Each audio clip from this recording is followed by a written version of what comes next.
So, ayan, good day everyone. So, may I have, ayan, your short time just to explain the word asepsis as well as the chain of infection and how to break the chain of infection, okay? So, for that, hindi na po ako patumpik-tumpik, okay? What is the meaning of asepsis, okay? This is a review for you guys. We just, recall it lang, okay? For sake of your midterm exam. Okay, since this is part of your midterm exam, we will have to tackle the asepsis. Okay, so yeah, asepsis or from the word di ba? Pag sinabi natin every time na may mga English word na may siguro basta di ba means absence. Sepsis means microorganisms or pathogens. So in short, absence of microorganisms or pathogens. Or pwede ding free from all microorganisms such as bacteria, virus, fungi, parasite. So yun yung ibig sabihin ng asepsis. Being free from diseases or preventing contact with microorganism or to promote or induce asepsis. Okay, so yeah, ito yung meaning. Okay? I'll send the PowerPoint later na lang. Or I already ba? Tapos na ba? Not sure. Basta. Okay, so we have two types. We have medical and surgical asepsis. Pag sinabi natin medical, this is what we call the clean technique, di ba? It includes all practices intended to confine a specific microorganism to a specific area. Limits, okay? Hindi po eradicate, hindi eliminate. So kaya nga, di ba, pansin yung mga alcohol, 99.9%. Okay, hindi siya literal na 100%. So, limit the number, growth, and transmission of microorganisms. Unlike kasi sa surgical or sterile technique, guys, talagang eliminate, di ba? Then, we have objects referred to as a clean or dirty, di ba? Pag sinabi natin dirty na yan, soiled or contaminated. Pero pag surgical asepsis, yan, sinabi ko kanina, sterile technique. Kasi si medical asepsis is a clean technique lang. So, practices that keep an area or object free of all microorganisms. Pag sinabi kasi natin guys, sterile technique, dapat 100% totally wala po microorganisms or pathogens. Di ba? Look at that girl. Di ba? Nakataas lang po yung kamay niya. Kasi everything that below of your waist level is considered as sepsis or infectious. Below of your level, waist level is considered as unsterile na kasi guys. Okay, so kaya as long as dapat kamay mo nakaganto lang kahit nangangalay ka lang, o pwedeng siguro magdasal ka na lang basta nakaganyan lang kayo guys. Okay? And then practices that destroy all microorganisms and spores. Used for all procedures involving sterile areas of the body. Sterile areas is our internal organs. Okay? Kasi once na na-introduce mo ang pathogen inside the body, you will develop infection, di ba? Kaya mamaya matatackle natin siya. So, we have, para mas maalala yung mabuti, ito po yung example. So, pag sinabi natin medical, it reduces number of pathogens. Pero pag sinabing surgical, eliminates all. 100%. Okay?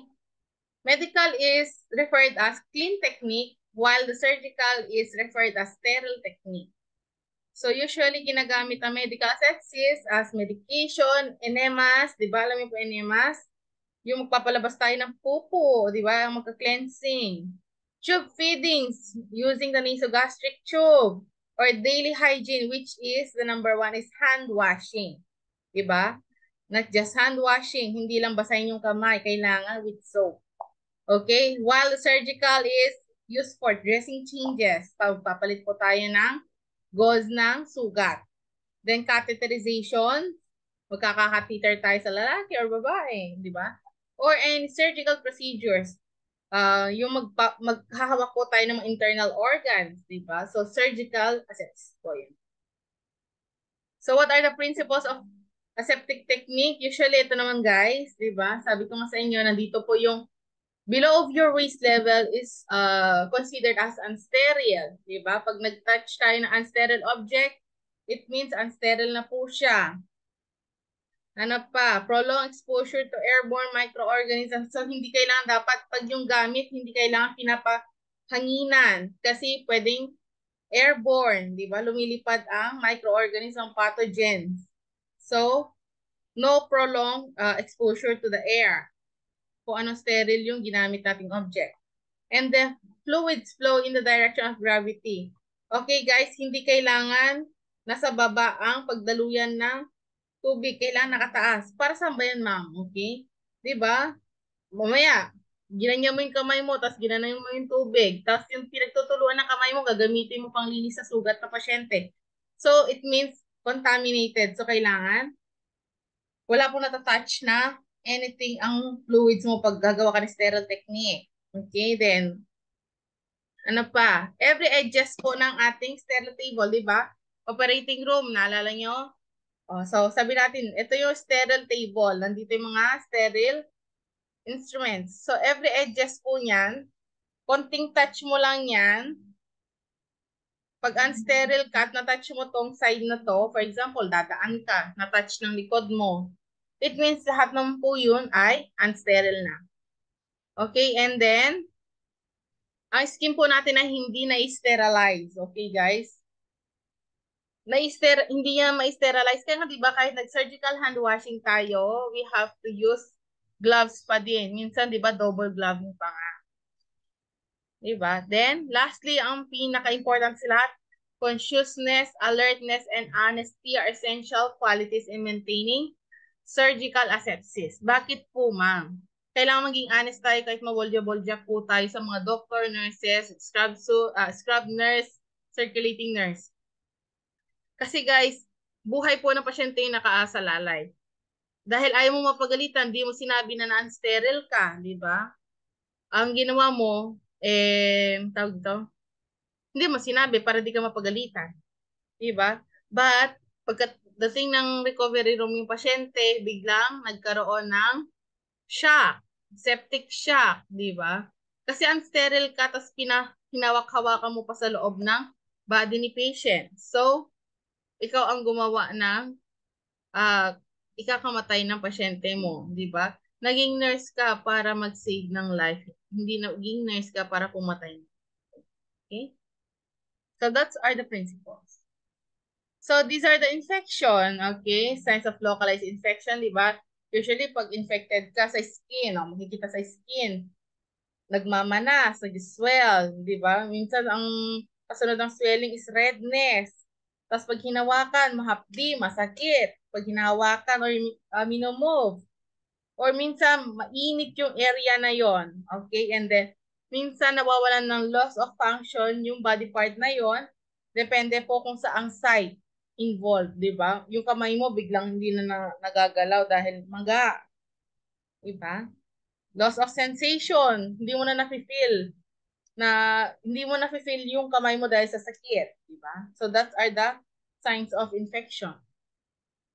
So what are the signs of systemic infection, di ba? Usually guys, you have to know the normal value of white blood cell, di ba? You are done with your anatomy and physiology. Para saan ba si white blood cell, di ba?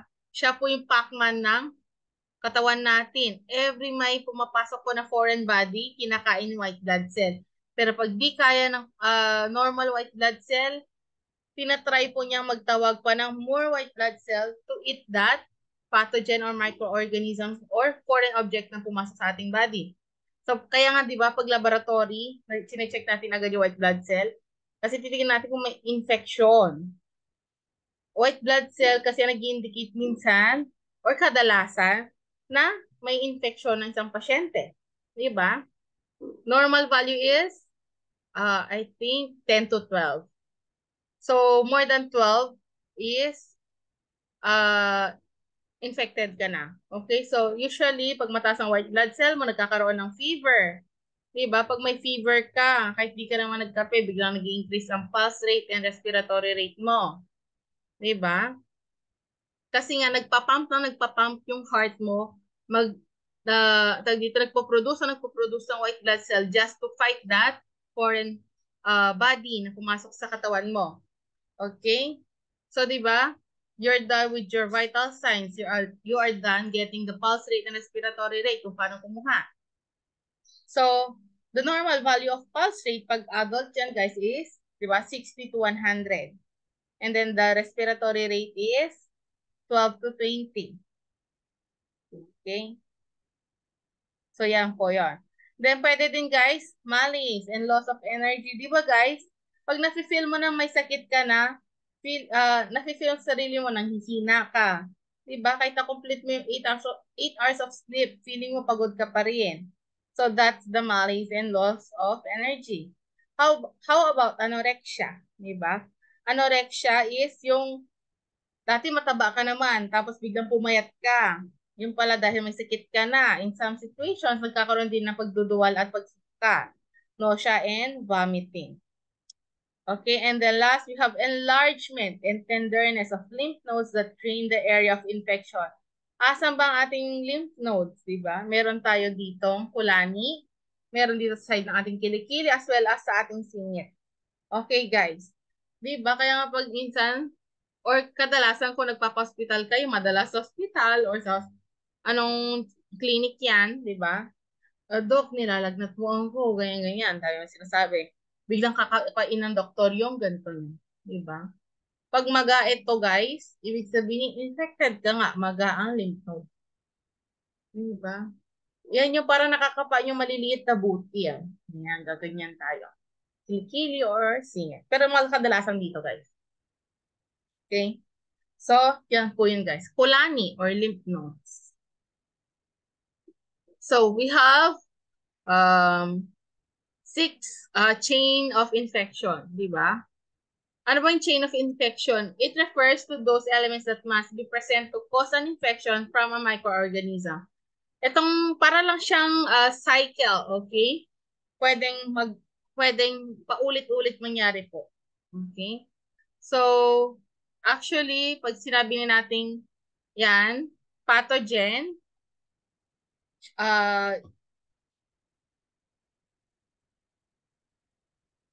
pag sinabi natin infectious agent or infection agent or pathogen, microorganisms capable of causing infections like bacteria, virus, fungi, parasite, ano pa, and so on.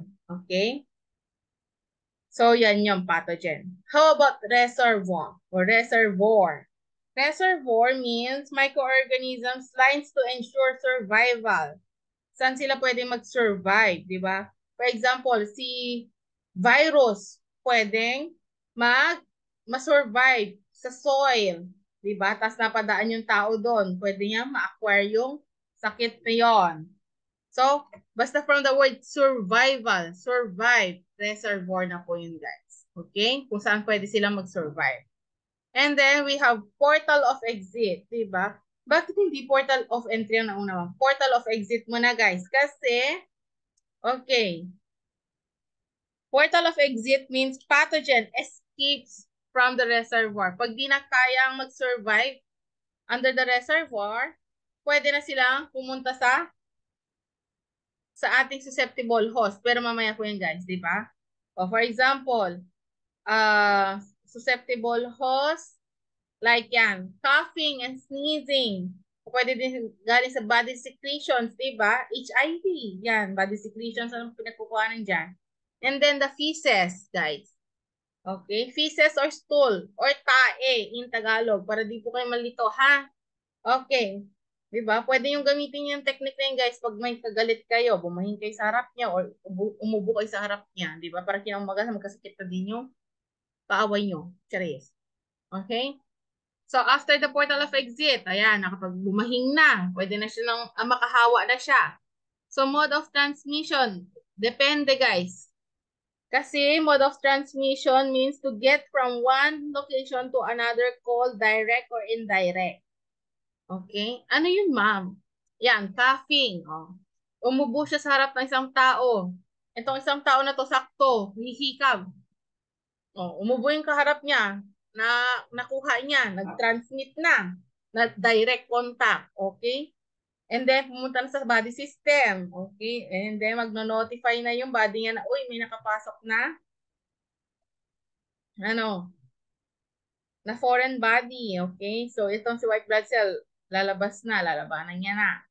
Diba? So, that's the mode of transmission. Direct contact, indirect, or vectors. Okay? Vector, guys, for example, lamok siguro pwede lamok. Saan pa pwede mamuhay mga lamok, guys? Stagnant water, dark places, yun lang naman usually, di ba? Pwede yun yung mga bagay na pwedeng makahawa din. Lamok lang yan, guys, ha? Huwag kayong mag-alala, di ba? Huwag kayong mag-alala, ganun sila. Pero, hindi ka, ano sa paligid mo, yung pala pwedeng makahawa yung mga lamok, di ba? Then, this will start your portal of entry, di ba? Since ngumanga siya at nasalaw niya ang ang microorganism through direct contact. O, di ba? Humikab sa bibig, pumasok, portal of entry. Di ba? Si pathogen pumasok through mouth. So, pag sinabi natin kasi portal of entry, entering host like mouth, nose, eyes, pwede din, or cut of the skin, or cut in skin. Di ba guys? Pag open wound yan at nalagyan yan ng dumi or microorganisms, pwede ma-infect, di ba? Pag skin lang yan guys at dumampi sa skin mo, baka pwede pa natin i-wipe, di ba? Pero pag cut in skin, pwede ma-absorb ng sugat mo and it will lead to infection. So guys, yan, susceptible host. Tayo po yan. It's either the animals, pwede silang mahawa, or tayo. Lahat tayo. But mostly, ang inapektuhan kasi din ng mga malalang sakit is the elderly, as well as the infants, di ba? Yung mga newborns. And then, immunocompromised. Sino ba yung mga immunocompromised? Mga cancer patients, dialysis patients. Sino pa? Yung mga may lupus, di ba? Madali lang silang mahawa. So, that's the chain of infection. Okay? So, let's move on sa asepsis and infection control. We have, para hindi tayo magkaroon ng infection, we have to break this chain of infection. Okay? So, yan. Etiologic agent. We have, di ba, etiologic? We have to correct cleaning, disinfecting. Kaya nga, siguro nagawa din tong COVID to learn. Diba? Napansin nyo, natuto tayo maglinis, natuto tayo mag-disinfect, mag-sterilize ng mga kagamitan, di ba? Simple utensils, binababad natin sa mainit na tubig just to disinfect, sterilize, di ba? And then educate. As a student nurse or nurse, you have to do your nursing responsibilities. As part of this is the health education. Diba? Educating clients and support persons about approach methods to clean, disinfect, and sterilize articles. Okay? Next, we have to break the reservoir, the source of the microorganisms or pathogens, changing dressings and bandages when soiled or wet. Guys, pag magpalit po tayo ng gasa, ng sugat, kailangan every day. Hindi po every after a week, ganyan, hindi. Every day. Para po hindi pagbahayan ng dumi ng microorganisms. And then, appropriate skin and oral hygiene. Disposing of damp, soiled linens appropriately. Kaya tignan nyo naman guys, hindi lang po after aman magpalit ng bedsheet. Kung pwede lang weekly. Okay guys, and then disposing of feces and urine in appropriate receptacles. Pag gumagamit kayo ng arenola, sa inyo itatapon yung ihi nyo. Okay? And then, ensuring that all fluid containers are covered or capped. Okay? Hindi lang yung nakatiwangwang lang yung mga baso nyo na may tubig. Hindi nyo alam na may kitikiti na yan, tapos iniinom nyo pa, di ba? And then emptying suction and drainage bottles at end of each shift or before full or according to agency policy. Guys, pag nagamit natin sa isang pasyente ang suction machine, kailangan after gamitin, linisin agad. Hindi yung hahayaan mo muna nakatiwangwang kasi magsasuction ka pa ulit. Hindi. Lagi before and after use, you have to cleanse or do the aftercare. Then, portal of exit, avoiding talking. Mga marites dyan, di ba? Coughing or sneezing over open wounds or sterile field. Okay, then covering the mouth and nose when coughing or sneezing. Di ba? Minsan uncontrolled kasi ang sneezing. Kaya kailangan takpan pa rin natin. Then method of transmission, proper hand hygiene. So, hindi lang po hand washing with water. Hand washing with water and soap. Instructing clients and support persons to perform hand hygiene before handling food, eating, after eliminating, and after touching infectious material. Wearing gloves when handling secretions and excretions. Wearing gowns if there is danger of soiling clothing with body substances. Diba? Placing discarded soiled materials in moisture-proof refuse bags. Holding used bedpans steadily to prevent spillage. Okay, so usually yung mga bagay na to is kailangan mag-ingat ka. Okay? Pag lalo na pagkahawak ka ng mga excretions or excrete, you have to be careful, di ba? Sanay na ako dyan. Kaya-kaya na ng kamay ko yan, di ba? Without using any gloves, pwede ka ma-infect through urine. Then wearing mask and eye protection when sprays or body fluid are impossible. Then, in portal of entry, always pag using sterile technique for invasive procedures, when exposing open wounds or handling dressings, placing used disposable needles and syringes in puncture-resistant containers for disposal, and providing all kinds with all personal care items. Kaya nga pag nasa private hospital ka, you have your own packs, di ba? Kompleto na yun. May mga baso na may measurements, di ba? Para ma-measure nyo kung nakakailan na kayo. You have your own pillow. Sa other hospitals, nagbibigay ng pillow. Ano pa? Towels, di ba? You have your own gown. Ganon. So, para maiwasan po natin ang chain of infection and then sa susceptible host, which is us, and as well as our fur babies, di ba? Maintaining the integrity of the client's skin and mucous membranes. Ensuring that the client receives a balanced diet, depende po sa nakalagay sa chart, and educating the public about the importance of immunizations. Okay? Kaya importante din po na magpabakuna tayo. Huwag kayong maniwala sa mga, di ba, dahil dyan sa, dengue siya, maraming ayaw magpabakuna. And yet, yung mga iba ay talagang noon pa ginagamit as immunization. So, pwede naman kayo magpa-educate, pwede kayo magturo about the immunization, kaya nga kayo nag-nursing student to know this everything, di ba? We save lives, not to kill the patient, okay? So, I think that's the last slide. Yeah. So, pansin niya yan, di ba? We have proper hand hygiene. Ang mali lang dyan is mahabang kuko. Okay, so, if you have questions, guys, regarding this topic, you can ask me. But guys, may I remind na lahat po na nasa midterm technique, yun po ay lalabas from what we call that, the health and illness, yan, mga lalabas yan. Kung ano yung mga na-quiz natin, lalabas sila. And then, last is itong asepsis, lalabas din po yan. So, you should know the examples as well as, for example, lalabas kasi doon, ano example ng agent, ano example ng host, ano example ng environment, di ba? So, may mga lalabas din po doon na matching type. You have to look the examples. So, I think every 100 items po siya since dapat 75. But Ma'am Gina asked me to complete the exam hanggang 100 items. So, kayang-kaya yan guys. As I can see naman sa mga quizzes nyo, walang mababa. Halos lahat mataas and most of you guys ay nakakuha ng perfect score. So, yun lang naman. I pray na pasado kayong lahat hanggang sa all this semester, hanggang sa mag-fourth year kayo, and then, yan, pray lang and review. Kasi hindi ka naman papasa kung pray lang ng pray, di ba? Kailangan tulungan niyo din sarili niyo. So, that's all for today, and thank you so much for watching this video. Okay? I appreciate it. So, thank you so much and God bless. Bye.